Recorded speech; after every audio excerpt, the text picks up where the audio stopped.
Po ang ating baby Bijon bouncer. Bliss type po siya. Latest version po siya ng baby Bijon bouncer. Okay, so good for newborn po ito up to 2 years old.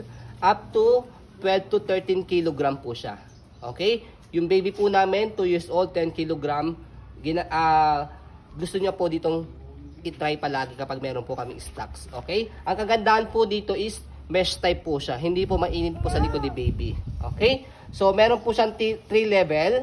Okay, so dito po siya ina-adjust sa ilalim. Pe-press nyo po itong kulay pula. Yan.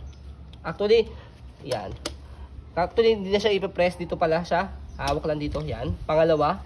Pangatlo. Pag newborn, yan. Pag semi-toddler or toddler dito.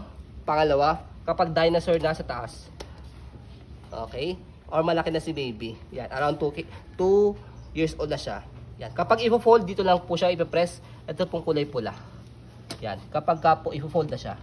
Yan. Space saver po siya. Kasi manipis lang po siya. Washable. Okay, washable po siya. And by the way, already wash na po namin po ito. Ready to use na po siya. Yan.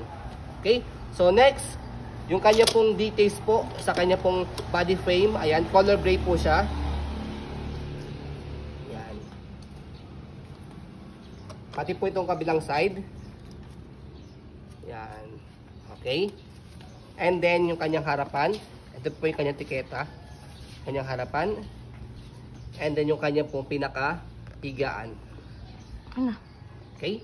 So, as you can see, very details po kami sa aming pag-video kasi ang aming shop policy, no refund, no exchange, what you see is what you get. And then another information lang po sa kanya pong strap o sa kanya pong harness. So, ayan, na-adjust po siya kapag pang newborn. Yan. So, dito po siya sa una, dito. Para mas masikip po siya. Yan, dito. Yan. Okay? Kapag ka-toddler na po, dito na po siya sa pangalawa. Yan, para mas maluwag po siya. Okay?